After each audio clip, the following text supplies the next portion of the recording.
Never has one woman rocked the riding community quite like this one. When I posted this video about a week ago about Karen kicking over motorcycles, the amount of comments, questions, situation updates that you guys have commented down in that video, I feel like you guys deserve a breakdown of what happened. And I think you're going to be kind of surprised by this whole thing, because a lot of things in that video did and did not happen that I think will surprise you. So guys, this is my Karen situation breakdown video. Yeah, I always wanted to get one of those. What, a Grom? Yeah. It looks so fun. But look at how much gas it takes. That's the best part. It's like a couple gallons? No, not even. It's $1.45, 0.3 gallons. That's awesome. People always asking about the Groms, man. No wonder these things are such a huge hit here in the US over the past couple of years. I think they're literally above MSRP around here. Oh, thank God they got rivets. I need this, boys. I'm tired. All my military dudes know everything about this. It's like the official energy drink sponsor. Hello. I'm good. Thanks.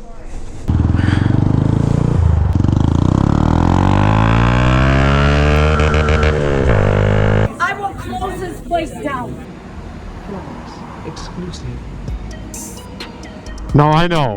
Not what everyone was thinking. Because Devil Dawgs, the hot dog stand that this whole incident took place at, is closed down now. Whether or not that was from her closing it down, or whether this was one of the thousands of restaurants here shut down for COVID, that's up for debate. But as you can see, they're fully moved out of here now. Now, like I was saying before, there was so many questions about what happened that night, and I really wasn't involved at all. I was literally just standing here when she really did, you know, come up to the group of riders and just start calling them names and telling them to get the fuck out of her neighborhood and this and that. Kind of surprising, you know. And yeah, is there some motorcycles that are louder than others? Absolutely. But I mean, I think that video took place at around 8 o'clock at night, so it wasn't anything, you know, crazy as far as that. A lot of these rides here in Chicago, whether it is Taco Tuesday, Mini Monday, any type of event that we have, riders will go en masse to one restaurant and support that local business, and that restaurant appreciates the hell out of it, and we're normally in and out within about 25-30 minutes. So yeah, I understand why somebody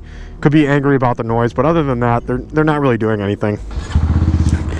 Get back on my bike. As she approached, that's when I brought out the camera. You know, this woman's having a terrible day. It is pretty crazy that here we are, you know, almost a year later, and it is closed down. Nothing like being out on the Grom when it's 70 and sunny, man. Oh my God. And pause the story 1 second. I'm sure a lot of you guys are wondering why the Grom is now green instead of blue, like in my reveal video. A guy with a green set of fairings that were in mint condition hit me up, and to be honest, those green fairings, when I saw them in my garage with all the green bikes, it just made sense. It just did. We tried them on. I fell in love. And I love this bike. It is what it is. Baby blue turned to green. So back to what I was saying. I knew she was in a really bad mood just based on her body language and stuff like that. So I pulled out the camera, and you know, she came in asking where everyone's masks are, you know. I will put you have no mask on. Nope. The police are coming. Okay? I've owned property here for 50 years. I will close this place down. I've lived here for 50 years, you know. Just a lot of crazy shit. You could tell she was definitely angry, but I couldn't really figure out why she was this angry. I know it wasn't just over the sound of bikes, but that is a part of this story that we'll never know. If y'all can't tell, we are in a college town over here, DePaul University. And then as she was telling everyone to put her masks on and that the cops are coming, one of the guys that she was really in his face asked her to put a mask on.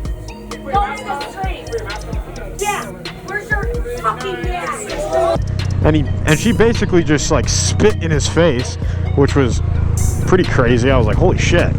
You know, if you're really worried about a pandemic, you probably shouldn't be spitting in people's faces, but whatever. Of course, brush that off. And as many of comments of people saying, I would have done this, or I would have hit her, would have laid her out if she would have done that to me. I don't know, man.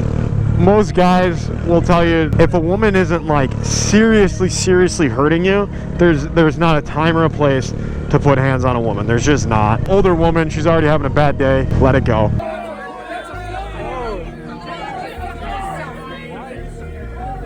She's so pressed. And then as she kind of stormed off there, she kicked over a bike. It may or may not have been my bike.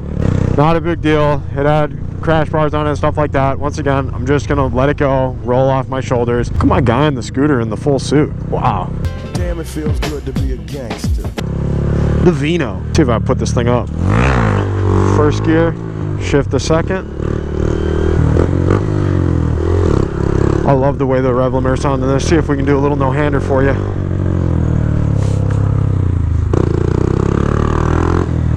Stop sign. Look at the lineup, fellas. R6 has got to be one of the most popular bikes in America.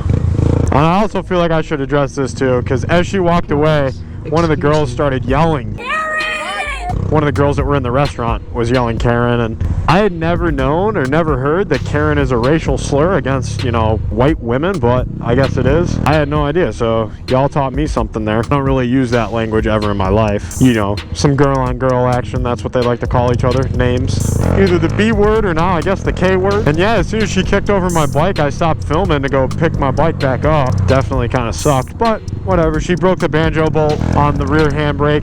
Not a big deal, it's a $10 part. And yeah, two of the guys I think waited there for the cops to come, because she did call the cops.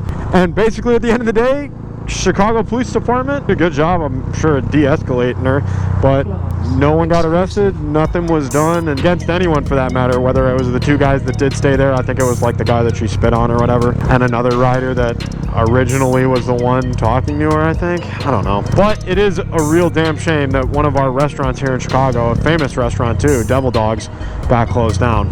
I really highly doubt she had something to do with that. Chicago really shot itself in the foot with how many restrictions they put on a lot of those restaurants in the first place. Beautiful Lakeshore Drive, man. Holy crap. A lot of people, especially from out of town, when they're coming here for Lean Back, which is, you know, a couple weeks away, they always are like, I didn't know Chicago was by an ocean. And no, we just got a really big lake, Lake Michigan. And guys, I literally just had to Google this right now. They just renamed like our most famous street here in Chicago, Lakeshore Drive. They just renamed it John Baptiste Point du Sable Lakeshore Drive. So instead of just calling this LSD now, we're going to be calling it JBPD LSD, which literally nobody will be doing. Because as everyone knows, the Sears Tower got renamed like 10 years ago to the Willis Tower. It's still the damn Sears Tower. Everyone calls it the Sears Tower. Chicagoans are stubborn. They're going to keep calling it what they want to call it. What the hell is this? The barrel run. Although I'll tell you what, I would rather have this brutal traffic down here than no traffic at all like we saw during the pandemic, where a lot of these businesses down here were just either boarded up, closed, you know, people weren't coming down here. So it's good to see a lot of traffic down here. Got to remind yourself that, people. Look at the beautiful John Hancock right there. Second tallest building in Chicago. Let's see if we can roll stoppie.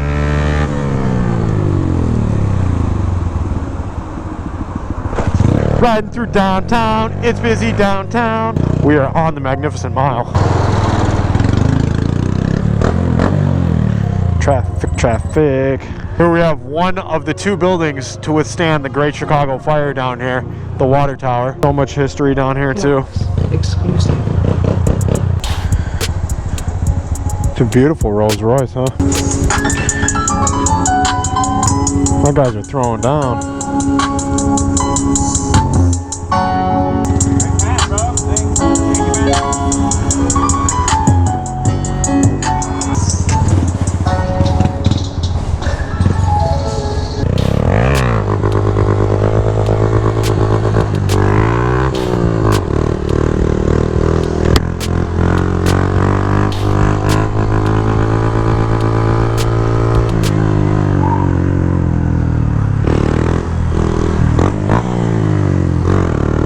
Look at downtown, man. So packed. It's awesome to see, especially on the 4th of July weekend like this. Musicians are everywhere. We got a fucking bagpiper.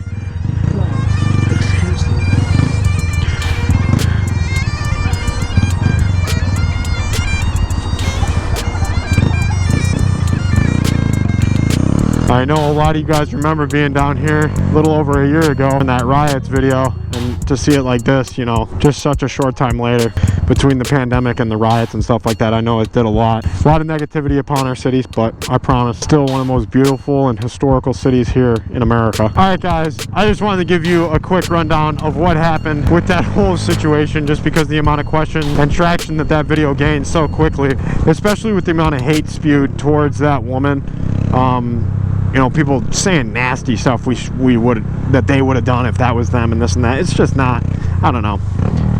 People still have bad days, and you need to learn how to turn the other cheek sometimes. And if it means, you know, a piece on your bike brake and a $10 piece on your bike brake and replacing it, I would rather do that. If you guys want to support the channel, help me keep making these moto vlogs, help me to keep doing giveaways like the Hayabusa giveaway we just did earlier, and be entered into ones that we're about to do, more bikes, helmets, cameras, all that stuff, make sure to hit that link down in the description down there for my Patreon. Truly the main reason I am able to continue to travel and make these videos and this content coming to you guys is solely from the patrons, the sponsors on these videos, and of course our clothing brand Misguided. So all the links for those are down in the description, even though I don't have a sponsor this video. If you like the video, of course, make sure to like it, and of course subscribe as well. My subscribers, you're one big family to me, man. We're almost at 400,000, so that's something to fucking celebrate. Thank you guys so much.